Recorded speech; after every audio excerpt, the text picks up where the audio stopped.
been killed when you got to her? Are you sure you didn't see or hear anyone as you came along the hallway? No, I don't think so. Just the radio blaring out in here. I couldn't think to put it on so loud. I wouldn't hear anything else with that, would I? That was clearly the murderer's idea. Or murderess. How could I hear anything else?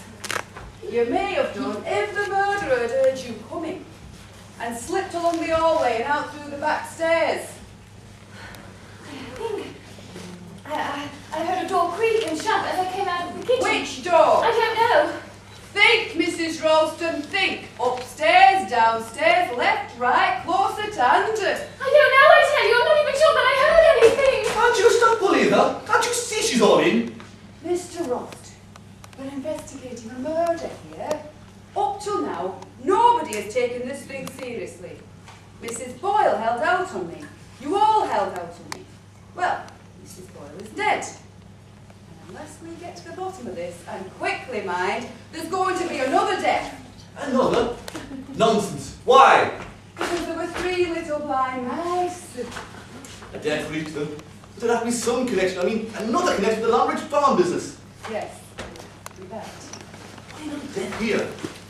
Because there were 2 addresses in the notebook we found. Now, at 24 Culver Street, there were 1 possible victim. She's dead. Here at Monkswell Manor, there's a wider field. Nonsense. Surely it would be a most unlikely coincidence that there should be 2 people brought here by chance. Both of them with a share in the Longridge farm case? Not so much of a coincidence given certain circumstances, Miss Caswell. Think it out.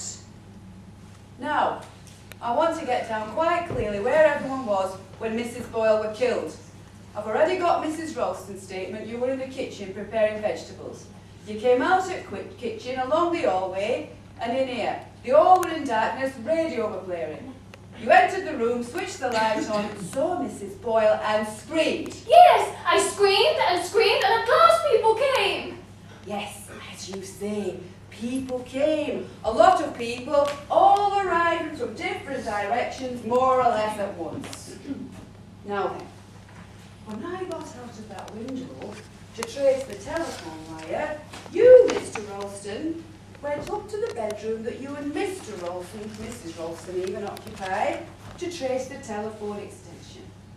Where were you when Mrs. Ralston screamed? I was still up in the bedroom. The extension telephone was dead too. I looked outside of the window to see if I could see any sign of the wires being cut, but I couldn't. Just then I heard Molly scream and I rushed down. Those simple actions took you rather a long time, didn't they? I don't think so. I should say you definitely took your time over them. I was thinking about something. Mr. Wren, I'll have your account of where you were. I'd been in the kitchen seeing if there was anything I could do to help Mrs. Ralston. I adore cooking. After that, I went to my bedroom. Why? Well, I mean, it's quite a natural thing to go to one's bedroom and to think. I mean, one does want to be alone sometimes.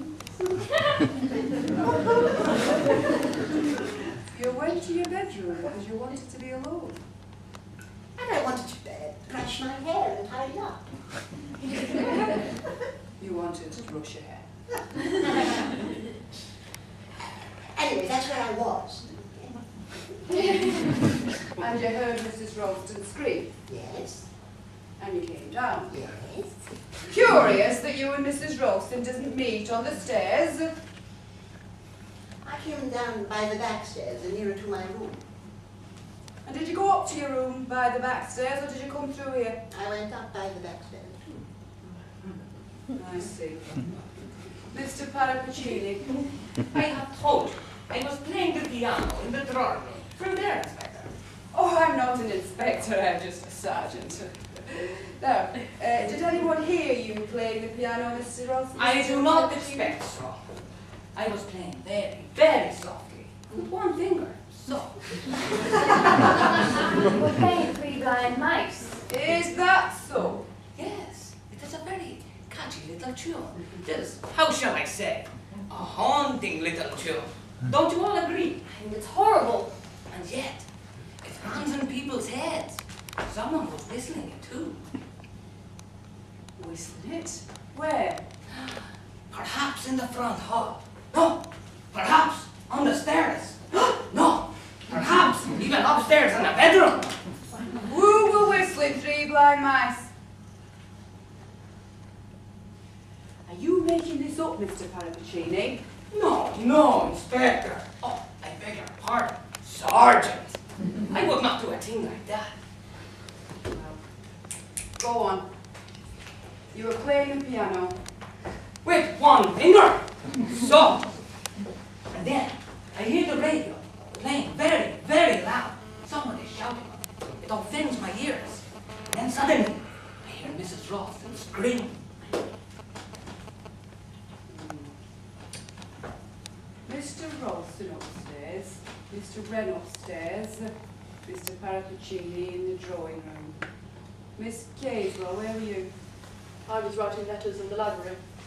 And did you hear what was going on in here? No, I didn't hear anything until Mrs. Ralston screamed. What did you do then? I came in here. At once? I think so. You say you were writing letters in the dining room or the library when you heard Mrs. Ralston scream? Yes, And you got up from the writing desk and hurriedly came in here? yes. And yet, there doesn't seem to be any evidence of an unfinished letter on writing desk in the library. I brought it with me.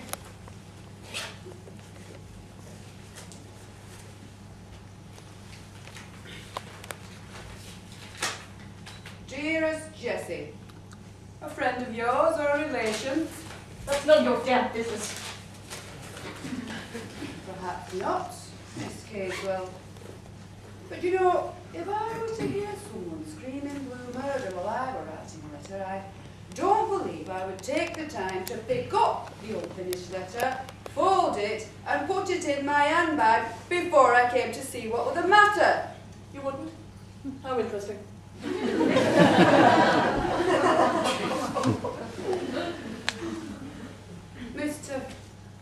Major, isn't it, Metcalf? You say you were in the library. Looking around, just looking around. I look into that cupboard space under the stairs near the kitchen. A lot of that junk and sports tackle. And I noticed another door inside, and I opened it, and I saw a flight of steps, and I was rather curious. So I went on down. Nice cellars you've got, by the way. Oh, glad you like them. Not at all. Crypt of an old monastery, I should say. Probably why this place is called Monk's Well. We're not engaged in antiquarian research, Major Metcalf. We're investigating a murder. Now, Mrs. Ralston has told us that she heard a door shut with a faint creak. That particular door shuts with a creak. It could be that the murderer heard you coming, slipped along the passageway, and out through the cupboard door, pulling the door behind him. But a lot of things could be. There are no fingerprints on the inside of the cupboard. Right, mine are there, all right. But of course, most criminals are careful to wear gloves. Aren't they? It's usual. But most criminals slip up sooner or later. I wonder, sir, if that is really true. Look here, Sergeant, aren't we wasting time? Mr. There's Ralston, only one person who... I'm in charge of this investigation. Very well. Thank you. Now then, we've got to establish opportunity, you know, as well as motive. And let me tell you, you all had opportunity. Anyone could go up the 2 flights of stairs, one of the flights of stairs, and come down the other. Anyone could go up through the kitchen, through the cupboard near the back door, and come up in the cellars using the trap door. The vital fact was that every one of you were alone at the time the murder was committed. Look here, Sergeant, you speak as though we're under suspicion. That's absurd. It's a murder case, Mr. Ralston. Everyone is under suspicion. But you know pretty well who killed that woman in Clover Street. You think it was the eldest of those 3 children at the farm. A mentally abnormal young man. He was never 23 years of age. Well, damn it all, there's only one person who fixed the bill. It's not true! It's not true! You're all against me! Everyone's always been against me. I'm afraid anybody's murder! Persecution! And persecution! Steady, lad, steady. It's all right. It's all right.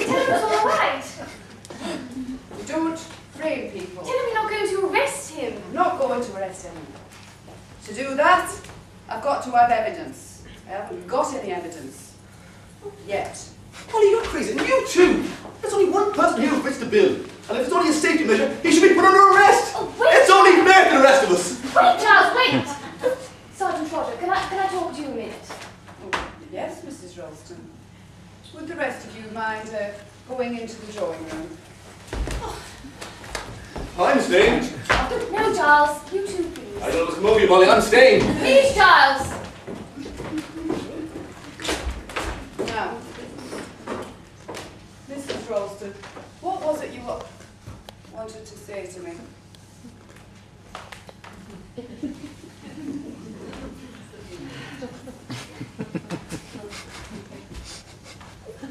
Sergeant Trotter, you think that this crazy killer was the eldest of the 3 boys at the farm, but you don't know that, do you? No, well, we don't really know a thing. All I've got to go on is that the woman who joined with her husband in ill-treating and starving those children has been killed. And that the woman magistrate responsible for placing them there has also been killed. And that the telephone wire that links me with police headquarters has been cut. But you don't even know that. It may have been just the snow. No, Mrs. Ralston, it was deliberately cut. Just outside the front door, I found the place. I see. Sit down, Mrs. Ralston. But all the same, you don't know. I'm going by probability. It all points one way. Childish mentality, mental instability, desertion from army, and the psychiatrist's report. Oh, I know, and it all seems to point to Christopher, but I don't believe that it is him. There must be other possibilities. Such as? Well, hadn't the children any relations at all? Mother, she was a drunk. She died soon after the children were taken from her. And what about the father? He was an army sergeant. If he's still alive, he'd have been discharged from the army by now. You don't know where he is now? No, we've no information. To trace him might take some time, but I can assure you, Mrs. Ralston, the police take every eventuality into account. But you don't know where he may be at this minute. And if the son was mentally unstable, the father could be unstable too. It's possible. But Major Metcalf, he might be middle-aged or even old. When I said the police had rung up, Major Metcalf was frightfully upset. He really was. I saw his face. Major Metcalf. Middle-aged, a soldier. I know he seems quite nice and perfectly normal, but it mightn't show, might it? No, often it doesn't show at all. So there's not only Christopher as a suspect, there's Major Metcalf as well. Yes.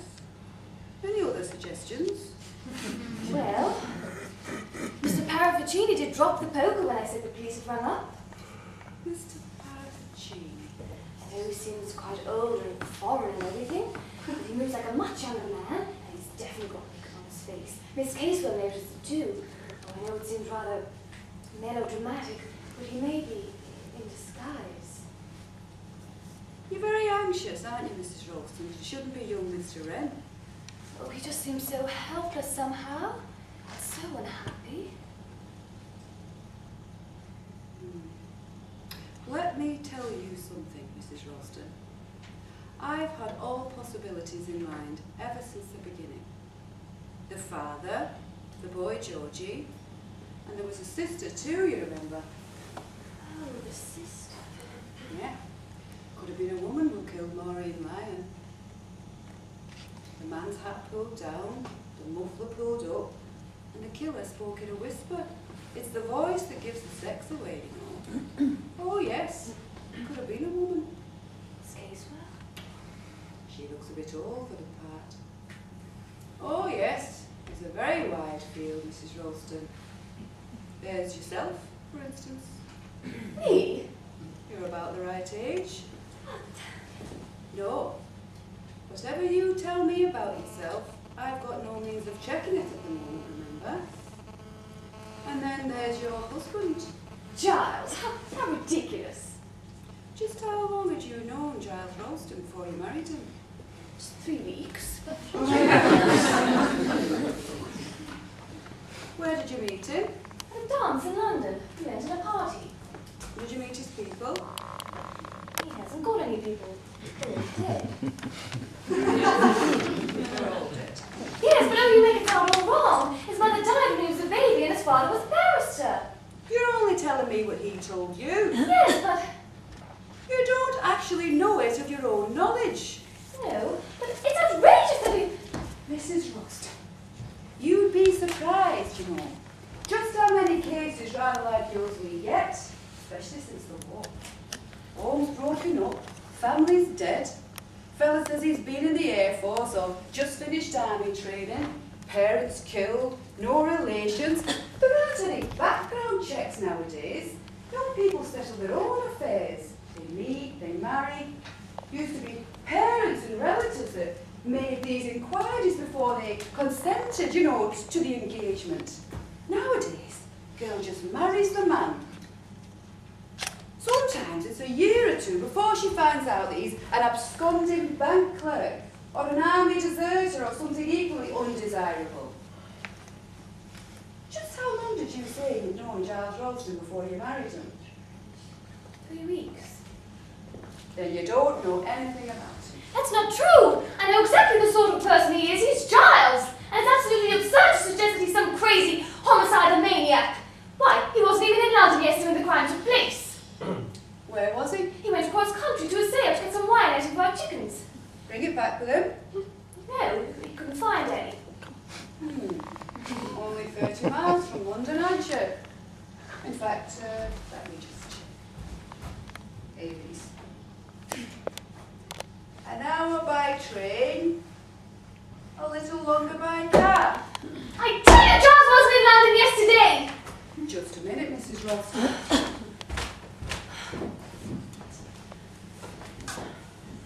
Is this your husband's coat? Yes. Yesterday's. Evening news. Sold on the streets of London around 3:30 p.m. I didn't believe it. Don't you? Don't you?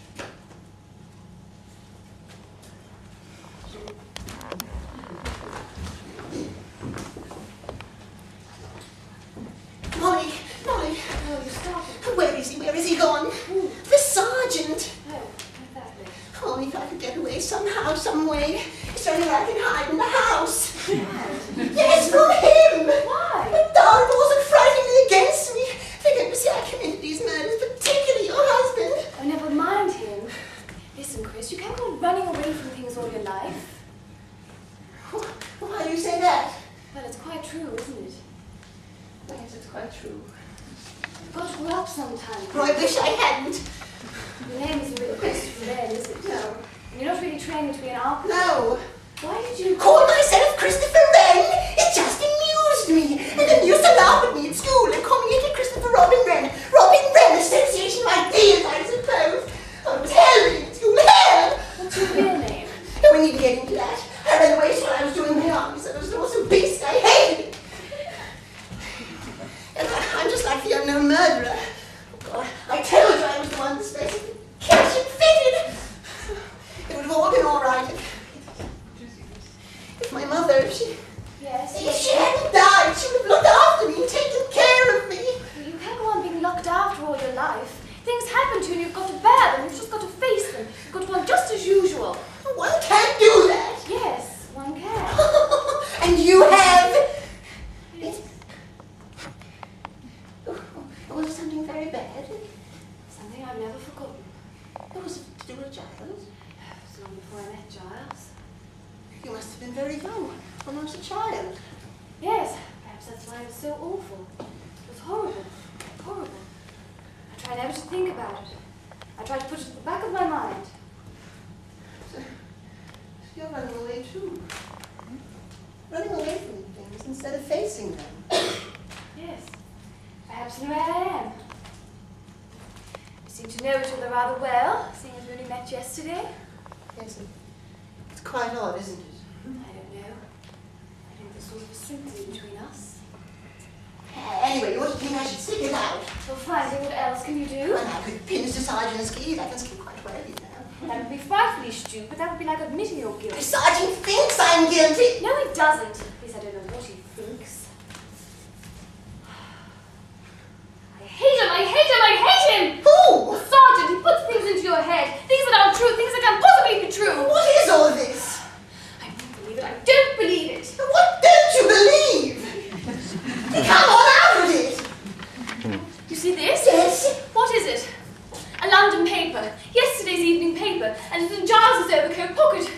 But Charles didn't go to London yesterday.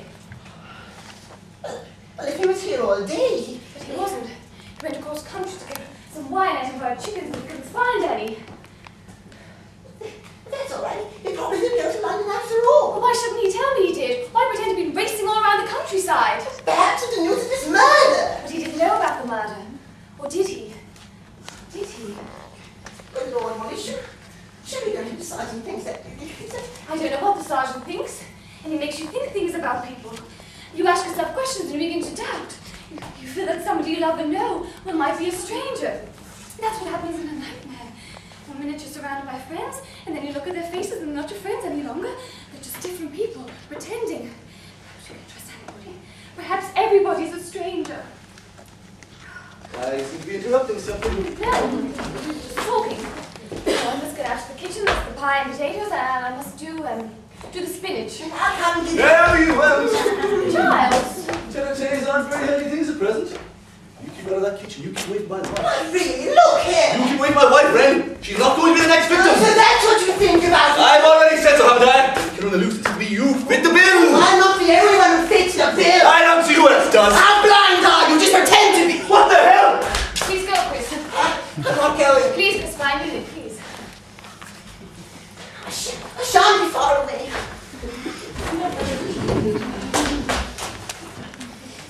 What's all this? You must be crazy. What are you prepared to shut yourself up in the kitchen with homicidal maniac? He isn't. You only got to look at him to see that he's balmy. No, he isn't, Giles. He's just unhappy. I tell you, I'd know if he was dangerous. And anyway, I can look after myself. That's what Mrs. Boyle said. Oh, Giles, don't! Look here, what's between you and that wretched boy? What do you mean by between us? I'm sorry for him, that's all. Perhaps you met before. Perhaps you suggested him to come here and you won't pretend to meet for the first time. All cooked up between you, was it? Have you gone out of your mind? How dare you suggest these things? Rather odd that you couldn't stay in an out-of-the-way place like this. No, other than that, Miss Casewell, or Major Metcalf, or Mrs. Boyle should. I read in the paper once that homicidal cases were able to attract women. Because they were true. When did you first meet? How long has this been going on? You're being absolutely ridiculous. I never set eyes on Christopher Wren until you arrived yesterday. That's what you say. Perhaps you'd be running up to London to meet him on the sly. You know perfectly well I haven't been to London for weeks. You haven't been to London for weeks, is that so? What do you mean? It's quite true. Is it? And then what is this? This is one of the gloves you were wearing yesterday. You dropped it. I picked it up this afternoon when I was talking to Sergeant Brother. You see what's inside it? A London bus ticket. So it seems you didn't just go to the village yesterday, you went to London as well! Alright! Whilst I was safely racing around the countryside! While you were racing around the countryside? Come on, admit it, you went to London. Alright, I went to London. So did you. What? So did you. You brought back an evening paper. Where did you get that? In your overcoat pocket. Anyone put that there. Did they? No, you were in London. Alright. Yes, I went to London. I didn't go to meet a woman there. Didn't you? Are you sure you didn't? Ugh, go away! Don't come near me! What's the matter? Don't touch me! Did you go to London to meet Christopher Wren? Don't be a fool, of course I Then didn't! why did you go? I shan't tell you that. Perhaps now I've forgotten why I went. It was cold. You're different all of a sudden. Because I don't know you anymore. Perhaps you never really did know me. We've been married how long? A year? But you never really knew anything about me. What I'd done, or thought, or felt, or suffered before you knew me. You're crazy. All right then, I'm crazy. Perhaps it's fun to be crazy. What the hell are you? No. I do hope you young people are not getting a little more than you need. One is so apt to in these lovers' quarrels. Lovers' quarrels. That's good. Quite so. Quite so. I know just how you feel. I have been through all of this myself. When I was a younger man. Yes. As the poet says. Not been very long, I imagine. It's no business of yours, Mr. Parvicini. No business at all. But I just came in to say that the sergeant cannot find his keys. And he is very, very annoyed. Oh, Christopher. What's that? He would like to know if you have by any chance moved him, Mr. Ralston. Of course not. Mr. Ralston, Mrs. Ralston, have either of you removed my skis from the kitchen where we put them? Certainly not. Somebody's taken them. What made you happen to look for them? Snow is still lying. I need help here. Reinforcements. I was going to ski over to the police station in Markethampton and report on the situation. And now you come. Dear, dear. Somebody has seen to it that you certainly shan't do that. But there could be another reason, couldn't there? Yes. What? Somebody may want to get away. What do you mean, Christopher, just now? Nothing. So, our young architect has wanted, has he? Very, very interesting. Is this true, Mrs. Ralston? Oh, thank goodness you haven't gone after all. Did you remove my skis, Mr. Wren? Your ski, Sergeant? No, why should I? Mrs. Ralston seems to think that you did. Mr. Wren is very fond of skiing, and I thought he might have taken him to get a little exercise. Exercise. Now listen here, you people. This is a serious business. Somebody has removed my only chance of communication with the outside world. I want everyone here. At once. I think Miss Casewell has gone upstairs. I'll get her. I left Major Metcalf in the dining room. Metcalf! He's not there now. I'll try and find him.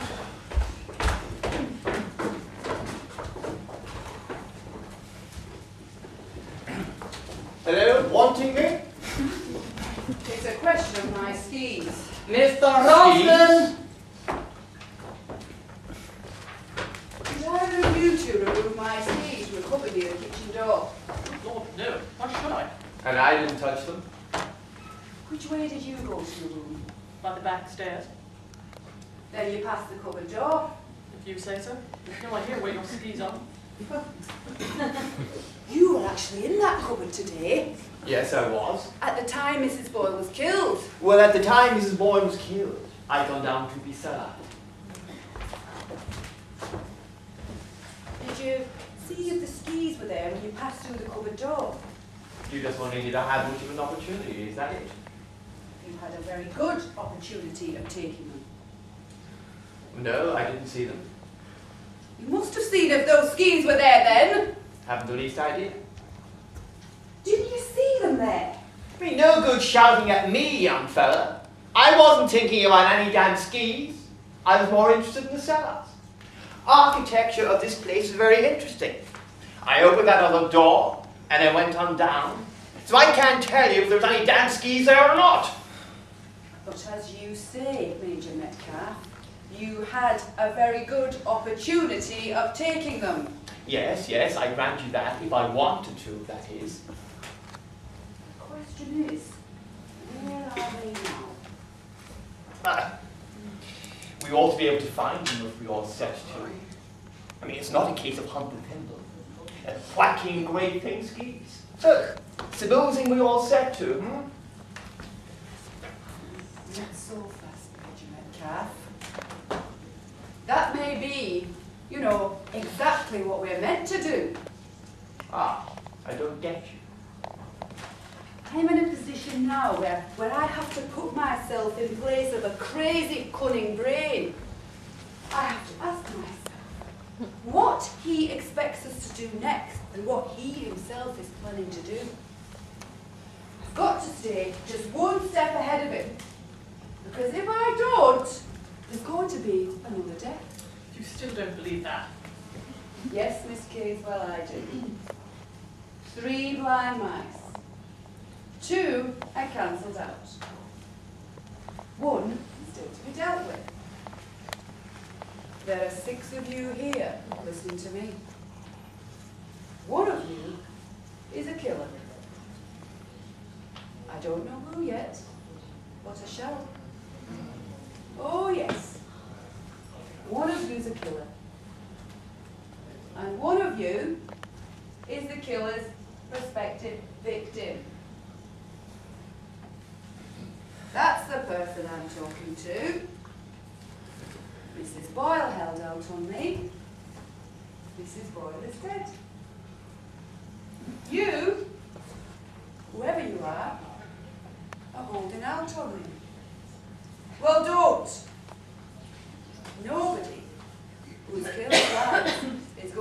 hesitate to kill a third time. And as it is, I don't know which one of you it is needs protecting.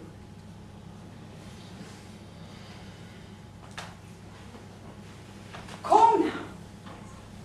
Anyone who has anything, however slight, to reproach themselves for that bygone business, they better just come out with it.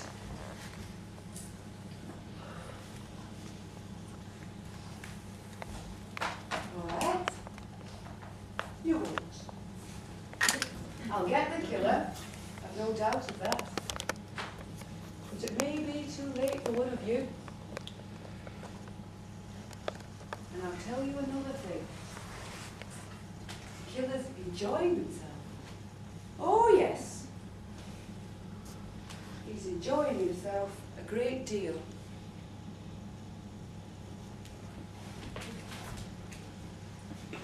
All right. You can go.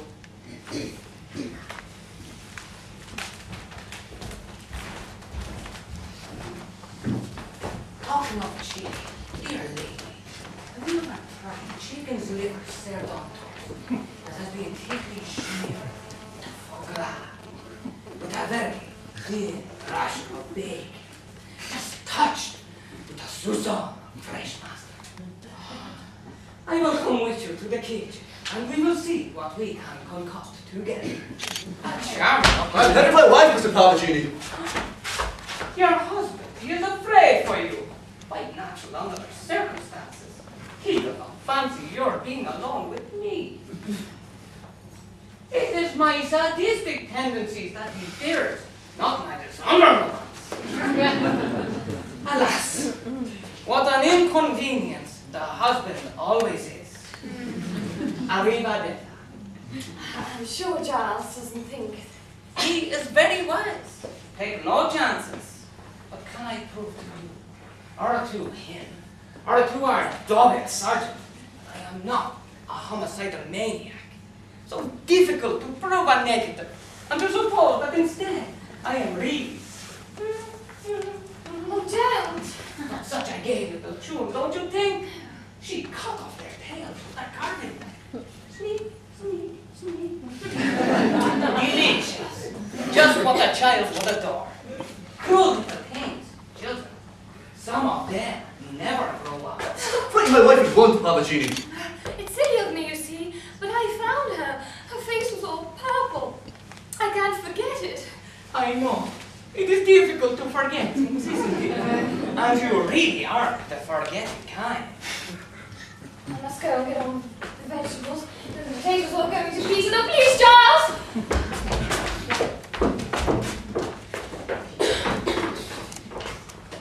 Just what did you say to the lady to upset her, sir?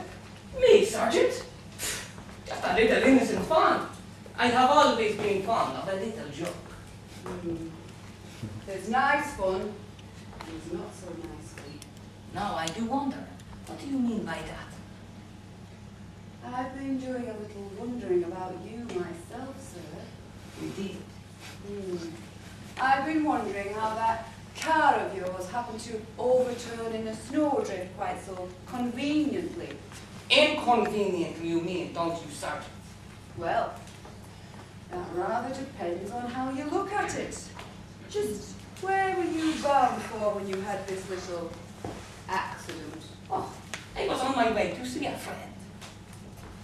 And what was the name and address of this friend? Now really, Sergeant, does that matter now? I mean, it has nothing to do with this predicament, has it? We always like the fullest of information.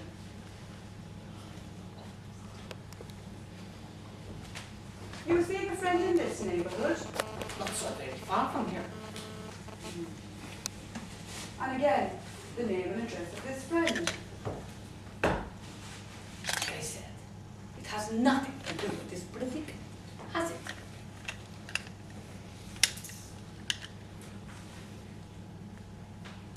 Like I say, Mr. Parvicini, we always like the fullest of information. But there could be so many reasons, couldn't there? An honor's discretion. These jealous husbands. Aren't you a little too old to be running around with the ladies at your time of life. I am not perhaps quite as old as I look, sir. No, that's just what I've been thinking, sir. What? That you are not quite as old as you try to look. There's a lot of people going around trying to make themselves look younger. When someone does themselves up to look older, it does make one ask oneself why. Having asked so many questions of people, Sergeant, you ask questions of yourself. Now, isn't that overdoing things? I might get an answer from myself, get precious fruit from you. Well, well, try again. That is, if you have any more questions to ask. One or two. Where were you coming from last night? That is it. From London. What address in London? I always stay at the Ritz Hotel. Very nice too, I'm sure. Your permanent address? I dislike permanency. What's your business or profession? I play the markets. Ah, stockbroker. No, you misunderstand me. Enjoying this little game, aren't you? Sure of yourself too. Well, I wouldn't be too sure, Mr. Pappuccini. You're mixed up in a murder.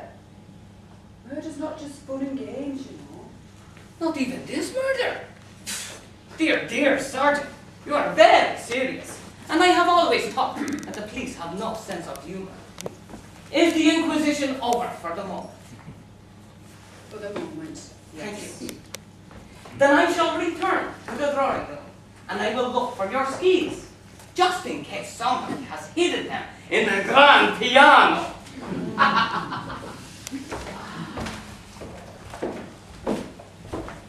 Just a moment. You speaking to me? Yes. Perhaps you come and sit down. Well, what do you want? You may have heard some of the questions I were asking Mr. Fabricini. I heard them. I'd like a little information from you. What do you want to know? Your full name, please. Leslie Margaret Catherine Casewell. Catherine. I spell it with a K. See. And your address. Villa Mariposa, Pindor, Mallorca. That's in Italy. It's an island, a Spanish island. Your English address. Care of Morgan's Bank, Leiden, Wall Street. No other English address. No.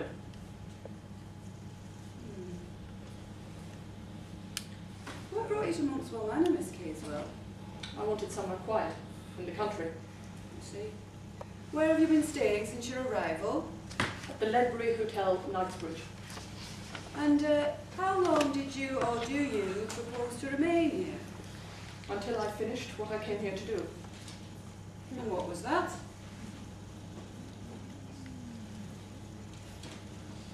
And what was that? Eh? What was it that you came here to do? I beg your pardon. I was thinking of something else. You haven't answered my question. I really don't see, you know, why I should. It's a matter that concerns me alone. It's a strictly private affair. All the same, Miss Casewell. No, I don't think we'll argue about it. Hold on a minute. Would you mind me asking your age? Not in the least. It's on my passport. I'm 24. 24. You were thinking I look older. That is quite true. Is there anyone who can vouch for you in this country? My bank will reassure you as to my financial position. I can also refer you to a solicitor, a very discreet man. I'm not in a position to offer you a social reference. I've lived most of my life abroad. In Mallorca. In Mallorca and other places. Were you born abroad? No, I left England when I was 13. You know, Miss Casewell, I can't quite make you out. Does that matter? I don't know. What exactly are you doing here? It seems to worry you. It does worry me. You said you left England when you were 13. 12, 13, thereabouts. And was your name Casewell then? It's my name now. What was your name then? Come on, tell me. What are you trying to prove? I want to know what your name was when you left England. It's a long time ago. I've forgotten. There are things one doesn't forget. Possibly. Unhappiness. Despair. I dare say. What's your real name? I told you! Leslie Margaret Catherine Casewell. Catherine. What the hell are you doing here? Oh God. I wish to God I'd never come here. I always thought police weren't allowed to give people the third degree. I was really interrogating. Well, you seem to have upset her. What did you do? No, it's nothing. It's all this murder. It's so horrible. It came over me suddenly. I'll go up to my room. It's impossible. I can't believe it. What's impossible? 6 impossible things before breakfast, like the Red Queen. Yes, it's rather like that, yes. My dear, look like you've seen a ghost. I've seen something, all right. Something I ought to have seen before. Blind as a bat I've been. Perhaps now we might be able to get somewhere. Oh, the police have a clue.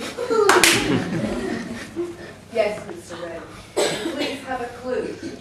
Now, I want everyone gathered here at once. Do you know where they are? Giles and Molly are in the kitchen. I've been helping Major Metcalf. He was with nothing that makes entertaining or places but to no avail. I don't know where Paravicini is. I'll get him. You get others. Mr. Parapicini! Mr. Parapicini! Parapicini! Yes, Inspector. What can I do for you? Oh, little Bo policeman has lost his keys and doesn't know where to find them. Leave them alone and they will come home, dragging a murderer behind them.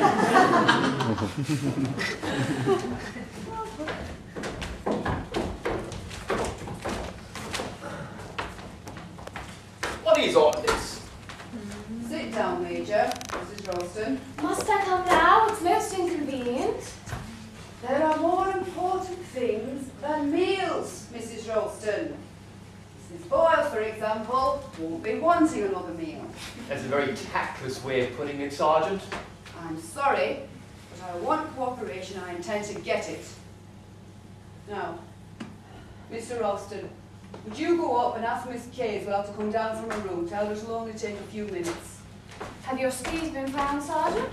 No, but I have a very shrewd idea of who took them and of why they were taken. I won't say any more at present moment. Oh, please don't. I always think explanation shall be kept to the very end. That exciting last chapter, you know. This isn't a game, sir. No, but isn't it, Sergeant? If that's where I think you're wrong, I think this is a game. To somebody. You think the murderer is enjoying himself? Oh, yes. Maybe. Maybe. What's happening? Sit down, Miss Casewell. Mrs. Ralston. Now then, you may remember that at the time Mrs. Boyle was killed, I took statements from you all. Those statements related to your whereabouts at the time the murder took place. Those statements are as follows. Mrs. Ralston, you were in the kitchen. Mr. Pavricini, you were in the drawing room playing the piano. Mr. Ralston, you were in the bedroom. Mr. Wren, ditto. Miss Casewell in the library. Major Metcalf in the cellar. Correct. Those were the statements you gave me. I had no means of checking those statements at the time. They may be true, they may not be. To put it quite clearly, 5 of those statements are true and 1 is false. Which one? I have a plan now that will help me to determine which of those statements is false. And if I find out that one of you lied to me, then I will know who the murderer is. Not necessarily. Someone may have lied for some other reason. I rather doubt that. But what's the idea? You just said you don't mean to check these statements. No, but suppose someone was to go through these actions a second time. Ah, that old chestnut. Reconstruction of the crime. That's a foreign idea. Not a reconstruction of the crime, Mr. Pallavicini. A reconstruction of the movements of apparently innocent persons. And what do you expect to learn from that? You'll forgive me if I don't make that clear just at the moment. You want a repeat performance? Yes, Mr. Ralston, I do. It's a trap. What do you mean it's a trap? It's a trap, I know it is. I only want people to do exactly as they did before. But I don't see, I can't possibly see what you hope to gain from this. It's nonsense. Nonsense! Is it, Mr. Red? Yes. Well, you can count me out. I'm far too busy in the kitchen. No, I can't count anybody out. One might think you're all guilty by looks of you. Why are you so unwilling? Of course, Sergeant, but you say girls, we don't cooperate. You, Molly? Very well. Ring. This case, well? Yes? Pallavicini. Oh yes, I consent. Metcalf. Yes. Are we going to do exactly as we did before? Same actions will be performed, yes. Then I will return to the drawing room. And once again, with one finger, I will dig out the signature tune of the murderer. Not so fast, Mr. Pallavicini.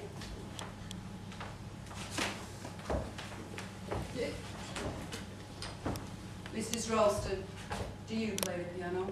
Yes. And do you know the signature tune of Three Blind Mice? Don't we all know it? Then you could pick it out with one finger, as Mr. Pallavicini said he did. Good. Kindly go to the drawing room, sit at piano and await my signal. But Inspector, I understood that we were to all repeat our former roles. The same actions will be performed, but not necessarily by the same people. I don't see the point. There is a point. It's a means of checking up on the original statements, and perhaps one statement in particular. Now then, will you all pay attention, please? I'm going to issue you with new stations. Mr. Wren, would you kindly go to the kitchen and keep an eye on Mrs. Ralston's dinner for her? I believe you're very fond of cooking. Mr. Pallavicini, you go to Mr. Wren's room. Up by the back stairs is the most convenient way. Major Metcalf, would you go to Mrs. Ralston's room and examine the telephone there? You don't mind. Miss Casewell, you, if you don't mind, you go down to the cellar. Mr. Wren will show you the way. Unfortunately, I need someone to reproduce my own actions. I'm sorry to ask it of you, Mr. Ralston, but would you mind going out of that window and tracing the telephone wire down to the front door? Rather a chilly job, but you're probably the toughest person here. And what are you going to do? I will be enacting the part of Mrs. Boyle. Taking a bit of a risk, aren't you? You will all go to your stations and await there until you hear my signal. Power games. No objection to my wearing a coat. I should advise it, sir. Take my torch. It's behind the curtain.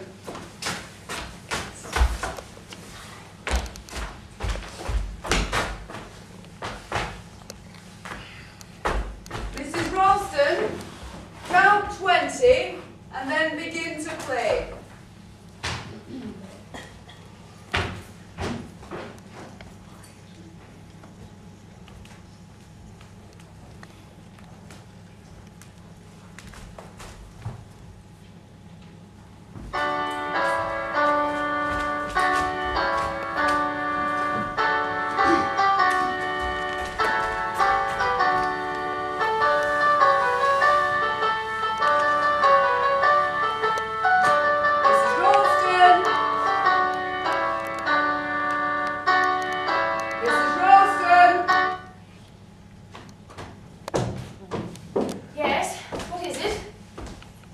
very pleased with yourself? Have you gotten what you wanted? Yes. I got exactly what I wanted. You know who the killer is? Yes, I know. Which of them? You ought to know, Mrs. Ralston. Aye. You've been extraordinarily foolish holding out on me, and as a result, you've been in danger more than once. I don't know what you mean. Oh, come now, Mrs. Ralston. We policemen aren't quite as dumb as we look. You've known all along that Mrs. Boyle was a magistrate concerned. You knew all along. Why didn't you speak up and say so? I don't understand. I want to forget. Forget! Waring was your maiden name. Yes. Miss Waring. Yes. You taught school where those children went. Yes. It's true, isn't it, that Jimmy, the child who died, managed to get a letter to you? A letter begging for help from his kind young teacher. You never answered that letter. I couldn't. I never got it. You just didn't. That's not true. I was ill. I went down with pneumonia that very day. The letter was put aside with others, and it was weeks later until I got it. Oh, by then that poor child was dead. Dead. Dead. Waiting for me to do something, hoping, gradually losing hope. I was haunting me ever since. If only I'd known, if only I hadn't been ill. I was monstrous that such things should happen. Yes. It's monstrous. I didn't think the police carried revolvers. The police don't, Mrs. Ralston. I'm not a policeman. You thought I was a policeman because I rang up from a call box and said that Sergeant Trotter was on his way. I cut the telephone wire before I got to the front door. You know who I am, Mrs. Ralston. I'm Jimmy. Jimmy's brother, Georgie. You better not scream, or I shall fire this revolver. I want to talk to you a little. I want to talk to you about how little Georgie died. The nasty, cruel woman killed him. They put her in prison. Prison wasn't bad enough for her. I said I'd kill her one day. I did too. In the fog. It were great. I hope Georgie knows. I'll kill them all one day, I said, when I'm a grown-up, because grown-ups can do exactly what they like. I'm going to kill you in a minute. You'd better not. You'll never get away safely, you know. No. Someone's in my skis. I don't know where they are. I don't care. I'm tired. It's been such fun pretending to be a policeman and watching you all. That revolver will make a lot of noise. Yes, it will rather. Perhaps it's better to do it in the usual way. And take you by the neck. The last little mouse caught in the trap. Georgie! Georgie! Georgie! Georgie! You know me, don't you? You know me. Don't you remember the farm, Georgie? The animals, that fat old pig, and the day the bull chased us across the field?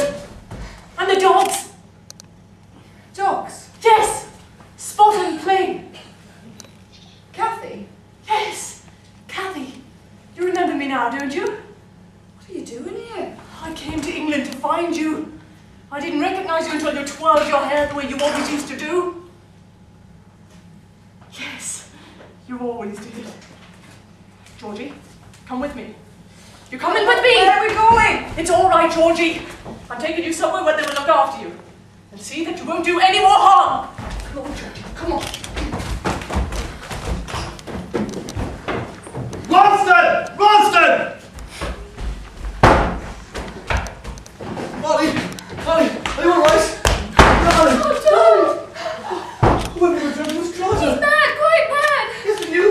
I was caught up in it all. I thought in the school that the children went to. We thought I could have saved that child, but there was nothing I could have done. You should have told me! Oh, I wanted to forget.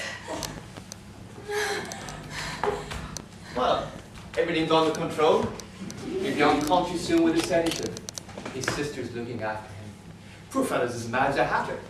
But of course, I've had my suspicions of him all along. Oh no, you see, I knew he wasn't a policeman, Mr. Walsh. Because I am a policeman.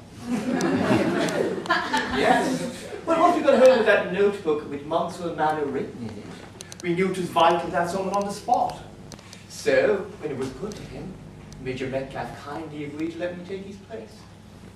But you see, I couldn't understand it then when Trotter turned up. Miss Casewell is his sister.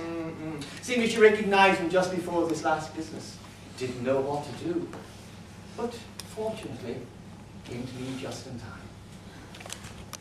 Well, it's beginning to thaw out there, so I should say help will be on its way pretty soon. Oh, one more thing, Mrs. Walston. I shall remove those skis. Yes, I hid them on top of the four-poster. I thought it was Parafitini. Yeah, I gathered that examine that carcass rather carefully. Should be surprised to find 1,000 or so watches in the spare wheel. Yes, that's his own business. Little bits of goods. Molly, I believe you thought I was... What were you doing in London yesterday? Darling, I was buying you an anniversary present. We've been married just a year today. That's what I was doing. I didn't want you to know. Oh! The cigars. I do hope you like them. Darling, how sweet of you. They're splendid. You smoke them? I'll smoke them. Eventually. It's my present. Oh, I nearly forgot.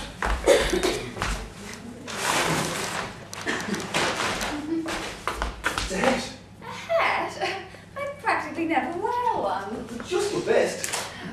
How lovely, darling. Put it on. I will later when my hair's done. It is alright. Go to the shops with the in thing in hats. It's lovely.